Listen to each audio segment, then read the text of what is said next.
All right. Okay, give me 2 minutes. I will introduce you to our audience. Okay. Daniel is a globally recognized author, podcaster, and keynote speaker known for shaping inclusive workplace culture and leadership. He has addressed audiences worldwide, including government and corporate leaders, and was honored with the Ontario government's Amethyst Award for Public Service. As founder of Connect Ontario, his efforts earned international recognition for championing equality. With over 15 years in D&D and human rights, he brings expertise in coaching, strategic planning, and culture change. Denley holds degrees in engineering and theology, is a certified PMP, and shares insight through his books and podcast, The Code's Corner. That was an inspiring bio, Daniel, and the stage is all yours.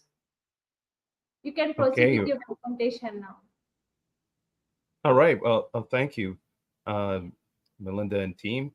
And well, in my neck of the woods, it's afternoon, but wherever you are, good day to all of you.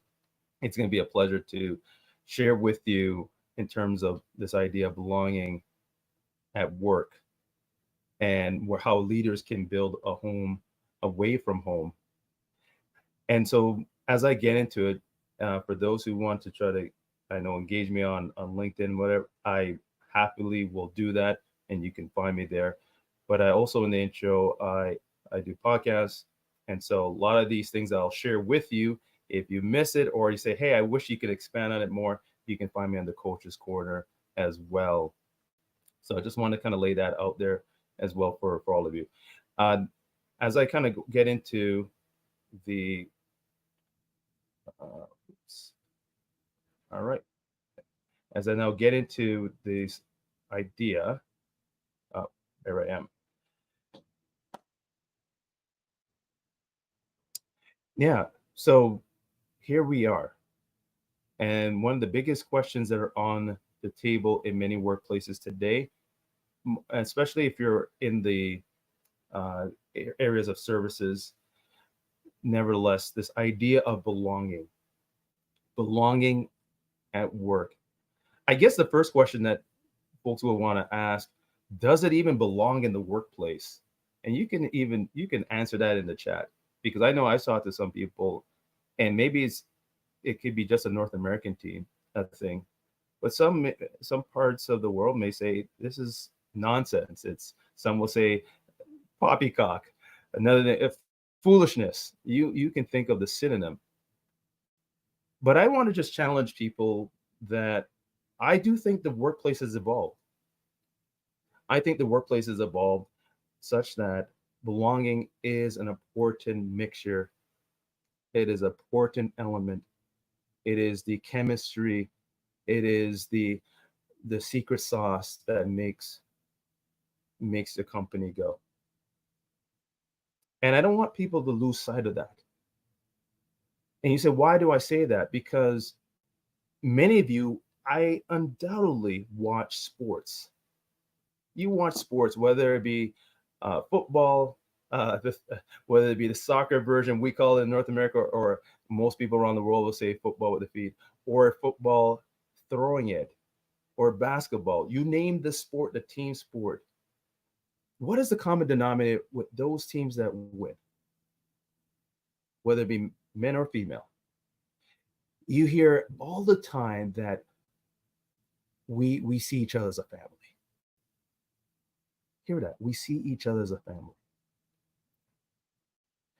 When the minute you hear family, right there, you're saying belonging. I belong here. And that the correlation between championships, high performance, it is that sense of I feel like we're family. I feel like this is a home away from home. And of course, so if you downplay belonging and say, that's some nonsense, but you clap your team as they win the championship, you are living out of two sides of your mouth, my friend. We're contradicting ourselves, because really belonging does matter. And so these quotes here, that belonging, the elements of belonging, whether it be diversity, the elements of belonging, of inclusion, Those are part of it, but it's not the end all what makes belonging. Belonging is the sense that I feel connected to you and you feel connected to me. And I'll say more about that, but just understand it is a fundamental need for each and every one of us. How much is this a fundamental need? Well, one stat says like 40% of employees report feeling isolated at work, which negatively impacts engagement and commitment.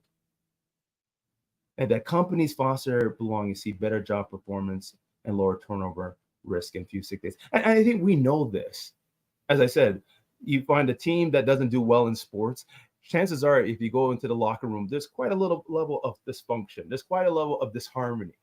And we know this, and we say, move this person away, get this person in, because we know that the locker room needs the right chemistry. Bring this general manager in, leave this general manager out. So these things we know on a very practical level on the sports. But we forget that sports is a business too. They have to create the right culture. And so when we import it into our situation at work, you will recognize that as leaders, if you're not doing this, we're creating an environment where we are making ourselves or setting ourselves up to being second, third, or fourth place in whatever field you find yourself in. Even worse, we're setting up our people to not only fail, but to be sick. And this thing of belonging is so important that we lose sight, because if we were only working an hour at a time, just say an hour a day, then belonging, you say, why are we wasting time on that? The person who's with me is only working an hour a day. They're only working an hour a day. Why would I care about that? And you're right, I would agree with you. But our days are not an hour a day. For some of you, it's 7. For others, it's 8. Some of you laugh and say, 8, I wish I had that. I was on a good day. It's 9, it's 10, 11, and 12. You're saying that I spend more time with people who aren't my family, who aren't people in my blood. I'm spending more time with them than the own people in my home. And you're telling me belonging is not important? And you're asking me to be with you for maybe not only a year, 2, 3, or 4 years? It's important. And leaders, if you look at this chart from McKinsey and Company, you see there, if you look at the chart, that there's a discrepancy. And this was done about a few years ago. And I think maybe the discrepancy, the gap is closing, but I do think it's still relevant, because we don't really appreciate as leaders how important this thing of belonging is. That leaders on the x-axis see, hey, belonging is not as important. On the y-axis, employee says, no, belonging is truly important. If you look into that blue zone, where does belonging belong in the workplace? It belongs in the center. It belongs at the very core of who we are as people. And some of the things that the challenges in the world is because we've forgotten this very, very ancient, innate desire, propensity that we have. That is the reason that Maslow, on his hierarchy of needs, said this is the third most important quality after food, water, and shelter, belonging and love. And so if we as leaders are building a team and we do not make space for that and actually militate against it, we're actually setting up a position or a situation that we're going against the very innate desires of us as human beings. So this is kind of a serious thing, because we are wired for relationships. We are wired for community. We are wired for belonging. I know someone was asking, now, can you give me a truly a definition? I think sometimes when you're talking about things on a social relational level, it's always hard to codify and try to distill it in a few words. You know this. Try to give me the definition of love, right? It's not really easy. We know it inside, but we can't always articulate. But I'll do my best here to say that belonging is having a feeling of being home. I like to say away from home, which means you have a sense of identification with the in-group. And that's a sociological term, in-group, meaning that it's sometimes groups say it's us versus them. And if you say this is us and this is them, the in-group is the us and the them is the out-group. Now, we can have a conversation about that, even that terminology, because what do we say when we say us versus them? Because we create these barriers. But the point I want to share that the in-group is the us factor. And one thing, but the beautiful thing belonging is that sense that you feel like you belong to them and you feel that the them belongs to you. And that you fitting in, you being part of that collective, you have a role, you have a purpose to deliver on behalf of the team. And that group of individuals belong to you and shaping you and forming you and making you the best person that you can be. So how do we do this belonging? Well, there's sort of 3 principles I want to offer to you. 3 principles. And the first principle is about belonging at work, begins with inviting each other's story. I know some of you may be looking and say, why on earth does this gentleman is wearing a hat? We don't wear hats when you're presenting. Come on, take the hat off. Come on now. Maybe some of you are offended because there's a thing that people, you just don't do that. There was a decorum. And if you haven't thought about the hat being an issue, that's great. That's wonderful, because that's where you may want to be, not being distracted. But some of you maybe are. Maybe some of you grew up with those things. And I would just say, I would just offer that when we see things that look unorthodox, that look different, instead of rushing to judgment, why are you doing this? Why are you being this way? With that tone, I would offer that maybe it's a tone of less judgment, but more curiosity. Why are you wearing a hat? What's the purpose? Oh, thank you for asking. The purpose is it's really a way for me to identify with my father who passed away and love wearing these kind of hats. You see, once you understand the rationale, the story, you invite people in. And this is my story. And this is where my family is from. My racial group, yes, I'm Black, but I'm more than that. I'm Canadian. My ancestry is Jamaican, so I'm Jamaican Canadian. And I have family that were connected to Bob Marley, as you see on the right side of the screen. One of my cousins there helped started the Wailers with Bob Marley, Peter Tosh. Part of belonging is that you make space for someone like me to share my story and you to sing with me.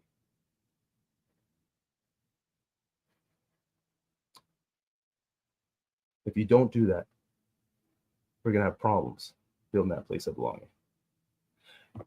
Belonging also have work practices both curiosity and vulnerability. You see some of these things on there, and yeah, history does matter. We're shaped by history, for better or for worse. And I would always want you to understand a little bit my history as much as I would understand your history. This is part of my history, being brought in chains over to North America. Now, we're a little different as people who are descendants of slaves within the Caribbean versus maybe South America or even America, North America.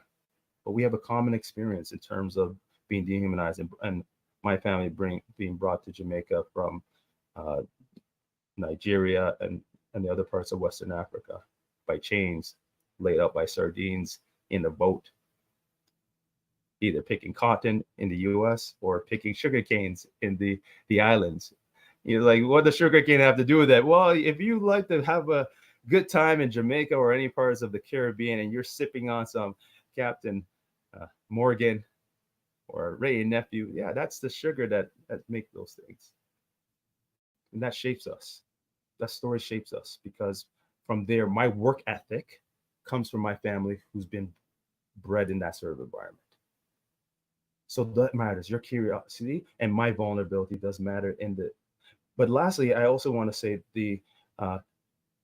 we also recognize in belonging, it's not just about the work. The life and work together matters. Let me just kind of share with you a clip here. And I'm going to maybe stop presenting and reshare.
All rise.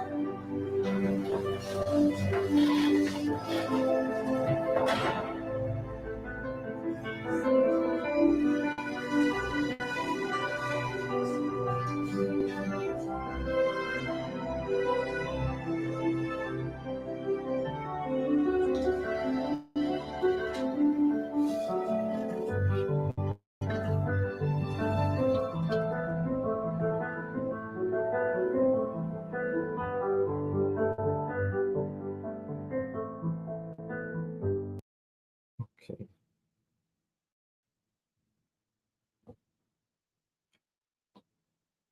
I always appreciate sharing that clip because of the fact of that's my experience and journey. And for many men that look like me, that is the journey that we are. That's the journey that we all go through. We are moving through life, being always looked at, being questioned, being seen as an other. And he said, what does that have to do with belonging? When you as a leader can watch what's happening in the culture and say to this person, I saw what happened to this person, and I just want to know if you're okay. I want to know what's happening in the world is impacting you. I want to know a little bit of your life. Now, I know some people want to just talk about the weather. That's part of what's stuff happened outside of the office or outside of the workplace. Others may want to talk about did you have a barbecue? It's summertime, at least in this side of the globe. And I'm not saying that's a bad thing. But when you are going around and skirting the real guts of the issue and saying that you know that my people live in this part of the world and they've been injured and impacted, and that once you sat and said, are you okay? At that point, I question, do I belong here? I even question you as a leader. Should I even be working for you? That's why it matters. So one of the things I have done is create a space for these things, because 10 years ago, actually more accurately, 13 years ago, I created a space called Connect Ontario. It was for Canadian public servants. I'm sure this could be helpful in the private sector, but I know in the public sector that these individuals are serving the public. And so if these individuals feel disconnected from what they do, how can public service create the best policy, deliver the best service for people within their jurisdiction. And we, myself being Canadian in Canada, I created this community. It is a community of belonging. Our community practice is belonging. We develop people's careers, but remember, Maslow's hierarchy of need, that's kind of like fourth. But what comes before that is belonging and love. And that's one of the reasons I created this community, to create a community that we can grow our career, speak to those who've been marginalized, and create a space of community, even more than ever before, because so many people feel dislocated and feel disenfranchised and feel like they're not part of a tribe, they're not part of a community, they're not part of a family. That's why I say it's right for you to be here. You look at this, I love the signature, the logo that we created. It doesn't seem much on the surface, but I created a C with an opening for people to come in to meet face to face, and then you have a smile. He said, why is this important? Why are you sharing this with me? Because many individuals, leaders come to my community to learn, how do we do belonging dinnling? And I said, great, spend a year with us and we'll show you how. Remember the in-group, out-group? We don't try to create out-groups. We just try to create an in-group. But our identity is making space for the other. Making space for you. Maxime, Anouk, making space for you. Making space for Samantha. Making space for Elena. We want to make space for you. Make space for Melinda. And so that's a community. And because a lot of people talk about belonging, but almost on this sort of abstract theoretical, but haven't put this to practice. I like to say that I have put this to practice because the people in our community journey with us for years. In fact, they call us not just community, but family. And this is the image I have. You wouldn't know this. This gentleman here is a CEO. He's speaking to another person who's not a CEO, just pretty much starting out in their career. But we think about community, we think about belonging as a circle of relationships and friendships. Not a triangle, but a circle. And that's a key with belonging. In an organization that has hierarchy, you can't get around that. Yes, you're going to have hierarchy because someone has to call the shots, but your attitude is always circular. Or for those who subscribe to servant leadership, it's an inverted pyramid. Whatever the metaphor, you're not looking down at someone, you're bringing them into community. So let me ask you a few questions here. What was the experience like when you were the odd person out and didn't belong or fit in at work or maybe at school? Think about that. Or maybe the next question you may want to think about, what created those barriers at work or at school for you or others not to belong or fit in? And by the way, if you've never experienced any barriers, count yourself fortunate. But now I want you to empathize. What could create those barriers for those who look like me, who look like the other? You name it. Poor, rich, Black, Indian, Muslim, Christian.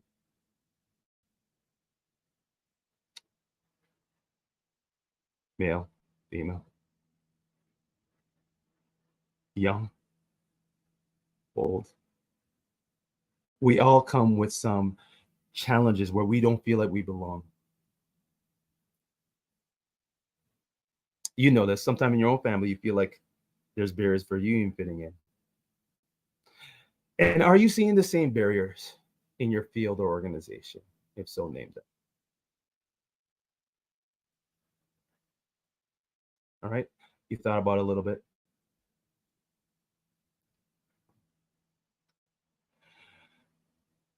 I want to challenge you. And if you say I'm not a leader, I'm just an expert. Most of you, a lot of you are entrepreneurs, and you are starting your business. And I would offer that these things you start today, because once you build the jumbo jet, it's kind of hard to retrofit belonging and culture at that point. It's really hard.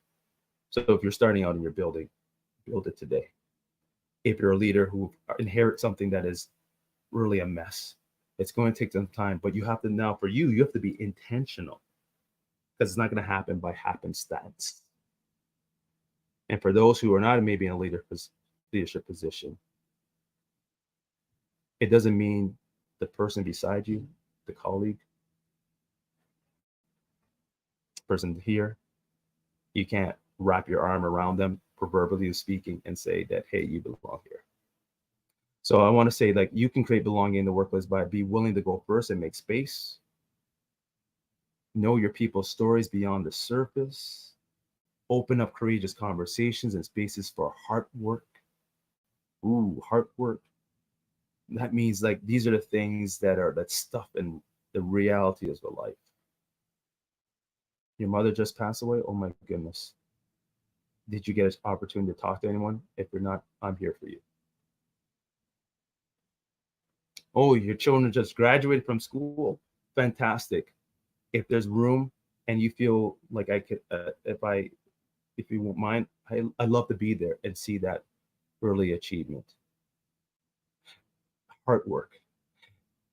Hard work of, like, why do we have discrimination and harassment in our workplaces? The women on our floor are talking about it, and we as men are being silenced. What are we going to do about this? Can we have the hard conversation? And so now we are co-creating this vision of belonging that speaks to all, not just some. And so it's a constant adaptation or accommodation, not losing who you are as a community, because you have an identity. But just like a marriage, or just like any family, you're in a marriage, you're taking two different lives, and each person has to figure out how to accommodate and adapt to create an identity. Doesn't lose yourself, but you're augmenting yourself. And then when you add children or in-laws, for some who may say who are fortunate, maybe some who are not fortunate, but let's assume you're all fortunate to have in-laws, you are creating another community of identities. And so you need to do this together, not apart. And you, as a leader, you must go first. The CEO, if you're president, you're the CEO or CFO.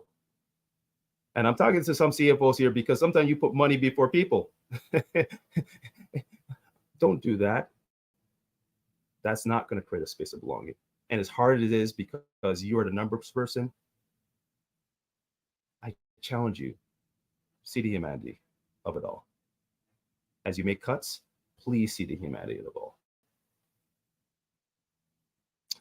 So I share those things with you because the space that I create in terms of Connect Ontario, and as I share it in my podcast in the Coach's Corner, as I speak around the world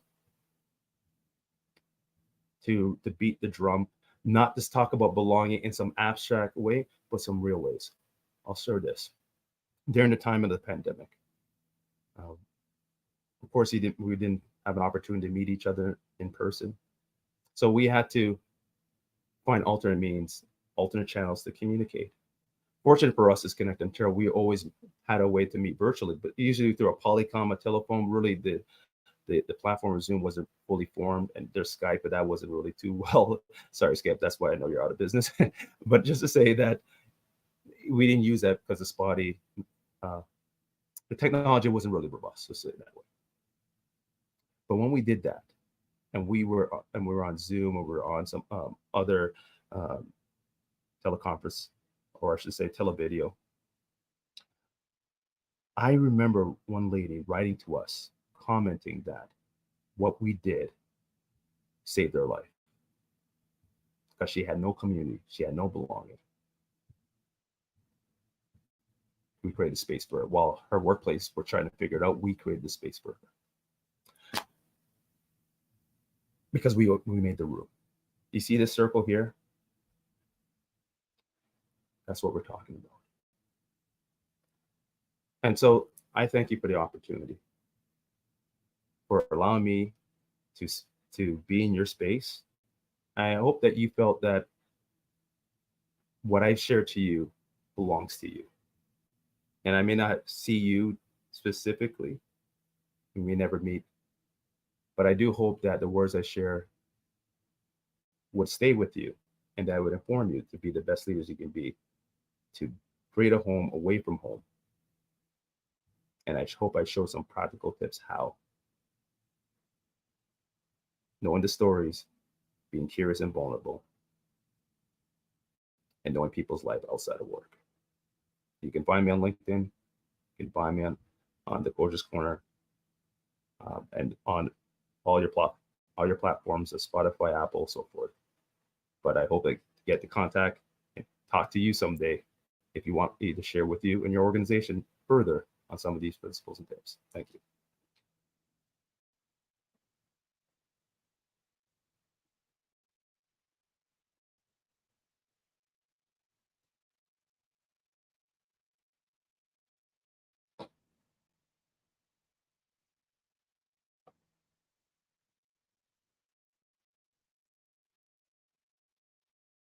I see some questions there, and then